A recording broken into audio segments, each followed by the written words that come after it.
Bukhari rahimahullah. Hadatsana Abu Nu'aym hadatsana Al-A'mash an Abi Shalih an Abi Hurairah radhiyallahu anhu an Nabi sallallahu alaihi wasallam qala Allah ta'ala azza wa jalla as-sawmu li wa ana ajzi bihi yad'u syahwatahu wa aklahu wa shurbahu min ajli wa sawmu jannatun wa lis-shaimi farhatun hina yaftiru wa farhatun hina yaqrabahu wa la khulufu fa misami atyabu indallahi mirihil miski. Qara Uwais.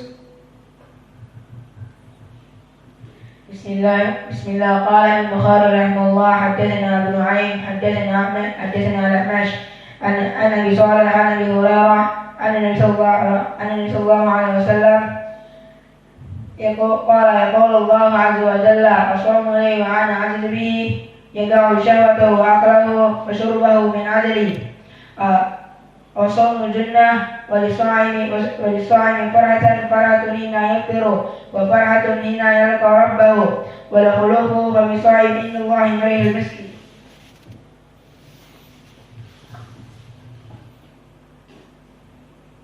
Bismillah. Qala Imam Bukhari rahimahullahu ta'ala haddatsana Abu Nu'aym haddatsana Al-A'mash an Abi Shalih an Abi Hurairah radhiyallahu anhu an Nabi sallallahu alaihi wasallam qala yaqulu Allahu azza wa jalla as-sawmu li wa ana ajzi bihi yad'u syahwatahu wa aklahu wa shurbahu min ajli wa sawmu junnah wa lis-shaimi farhatun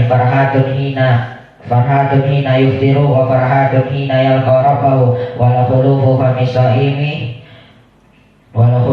misaimi atyabu indallah min rilmi. Halas, yang lain ba'da dars. Mengejar waktu.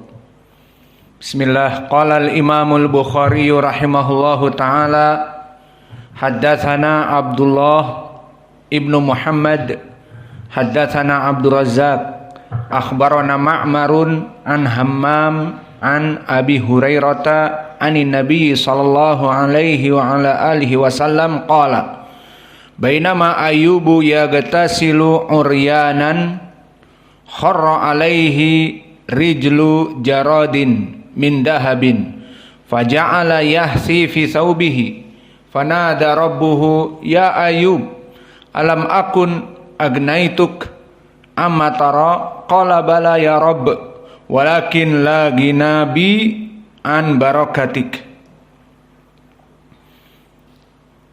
Di dalam hadis ini barakallahu fikum, Al-Imam Al-Bukhari meriwayatkan dari gurunya dengan sigatu tasrih haddatsana Abdullah ibnu Muhammad.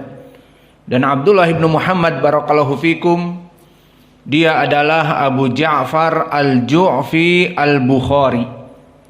Maka dia nisbahnya sama seperti Imam Al-Bukhari dan juga Al-Ju'fi Al-Bukhari, dan dia ma'ruf dengan laqab Al-Musnadi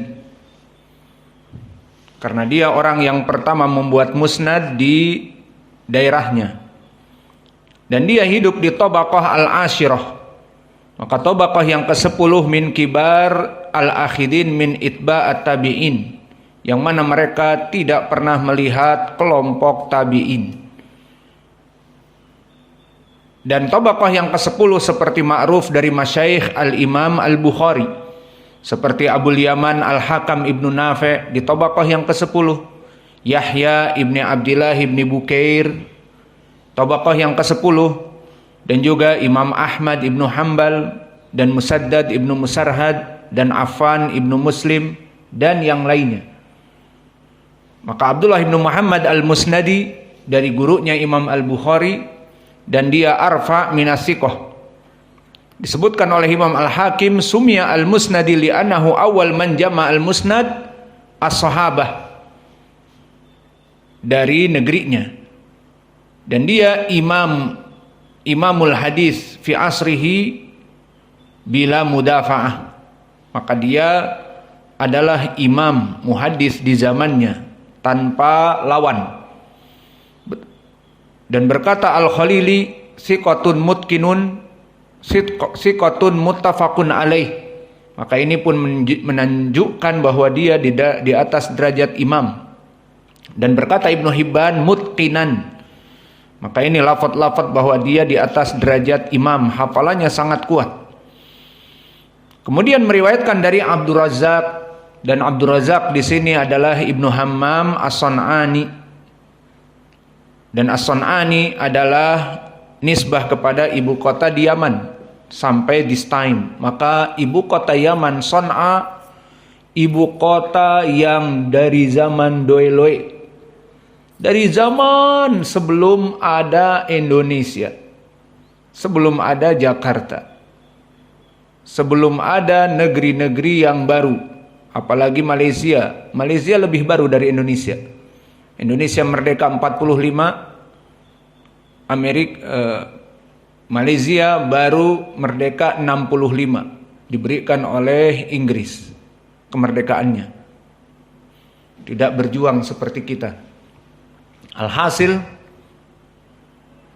negara-negara seperti ibu kota yang baru Jakarta ataupun Kuala Lumpur dan yang lainnya itu adalah negara-negara yang baru. Maka Son'a di sini bagaimana di zaman 200 Hijriyah, 180 Hijriyah, itu sudah ada yang namanya Son'a, ibu kota Yaman. Maka terbayang bagaimana di zaman now Son'a, kota metropolitan atau bagaimana.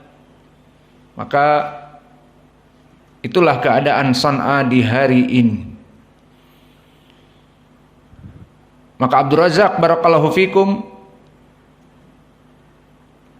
dari segi ilmi jarhi wa ta'dil, maka dia adalah seorang bintang kejora dari Yaman, yang mana telah berkunjung imam-imam dari berbagai negeri untuk datang ke Yaman yang jauh untuk bertemu dengan Abdur Razzaq. Maka dari murid-muridnya yang datang, Ahmad ibn Hanbal, Ishaq ibn Rahaweh, Ali ibn al-Madini, gurunya Imam Al-Bukhari juga,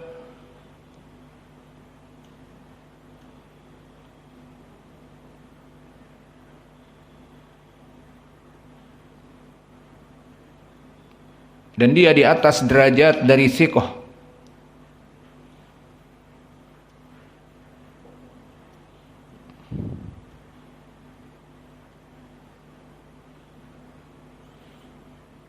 Adapun dari ucapan para ulama yang menunjukkan dia di atas derajat thiqah, seperti ucapan misalnya Abu Zur'ah, huwa ahadu min sabtin hadithihi, huwa ahadun man sabata hadithahu. Maka dia adalah orang yang sangat kuat hadisnya.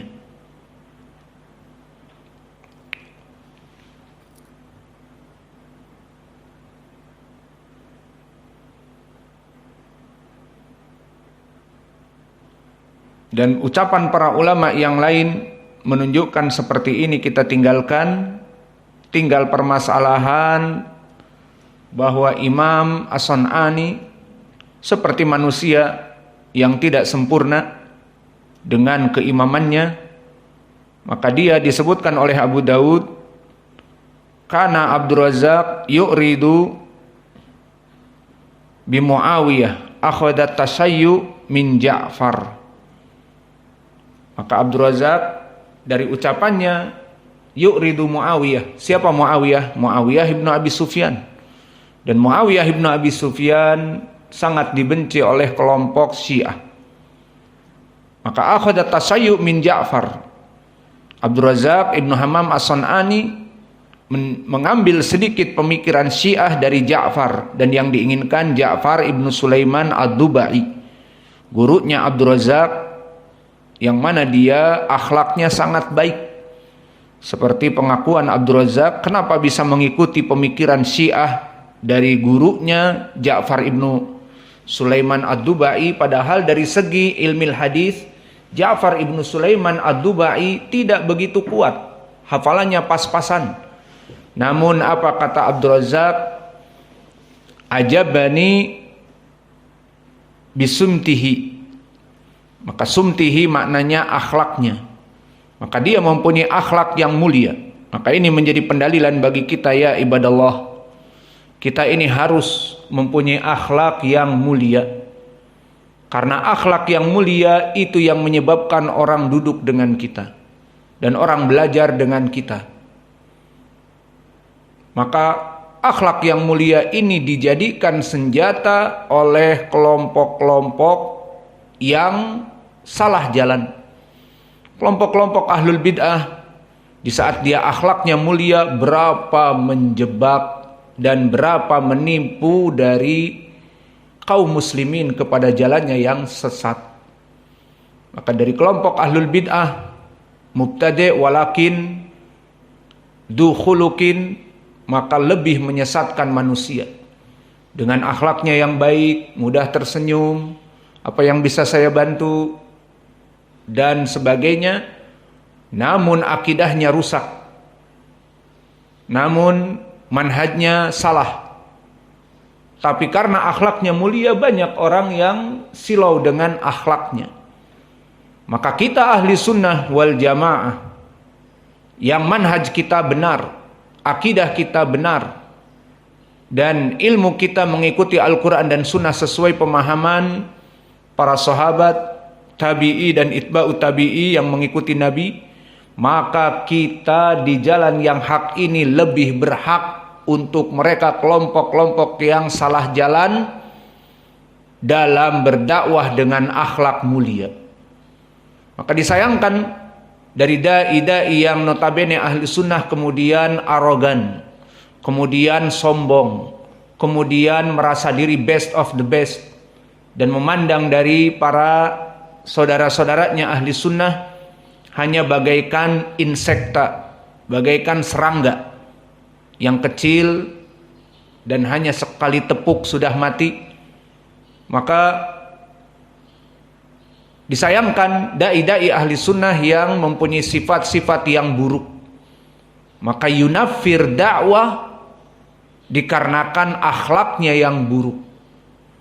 Sudah dakwah ahli sunnah sedikit, karena memang disebutkan di dalam hadis dakwah ahli sunnah dia adalah satu dari kelompok 72 yang di api neraka, seperti hadis yang masyhur an Abdullah bin Amr ibn al-As dan dari Abi Umamah dan dari Anas dan yang lainnya, yang maknanya satu, sataftariqu ummati ila 73 firqah kulluha finnari illa wahidah, bahwa kaum muslimin akan terpecah menjadi 73 golongan, 72 di api neraka, satu di surga. Menunjukkan bahwa yang satu, hanya satu yang masuk surga. Semuanya kemana? Masuk api neraka. Maka menunjukkan bahwa manhaj ahli sunnah, manhaj yang disebutkan oleh Nabi sedikit. Dia satu dari manhaj-manhaj yang salah jalannya, the wrong path. Dia satu dari kelompok-kelompok yang sesat jalannya. Maka sudah kita ini satu dan sedikit yang diberikan hidayah, karena Allah menginginkan api neraka itu full house, penuh, karcisnya laris.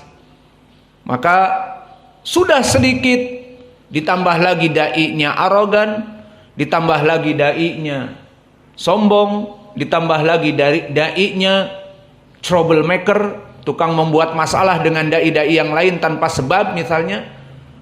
Maka makin tanfir lagi, makin kaum ahli sunnah lebih sedikit lagi. Maka berapa banyak yang berseteru dari para santri dengan ustadz, dari ustadz dengan ustadz yang lain, bahkan dengan masyayikh misalnya. Maka itulah kenyataan yang ada. Maka Ja'far ibnu Sulaiman ad-Dubai dalam keadaan Syiah dan ilmunya jauh di bawah Abdul Razak, namun di sini bisa menipu Abdul Razak yang merupakan imam muhaddis, ilmunya jauh lebih tinggi dan kedudukannya imam, kok bisa terbawa dan terpengaruh dengan hanya sekedar Ja'far ibnu Sulaiman ad-Dubai. Dan dia asalnya bukan dari Yaman, dia dari Irak. Seperti biasa orang-orang Irak, Kufah dan yang lainnya, mereka di tempatnya tempat fitnah. Mulai dari fitnah Syiah, Rafidhah, dan di zaman now pun seperti itu di Irak. Dari semenjak dulu. Maka datang ke Yaman, kemudian ahlul Yaman menjadikannya sebagai pengajar karena mereka mencintai ilmu. Maka akhirnya mengajarlah dia dan Abdul Razak mengambil ilmunya. Maka karena tertipu dengan akhlaknya yang mulia. Idan al-khulasah husnul khuluq itu adalah senjata bagi kita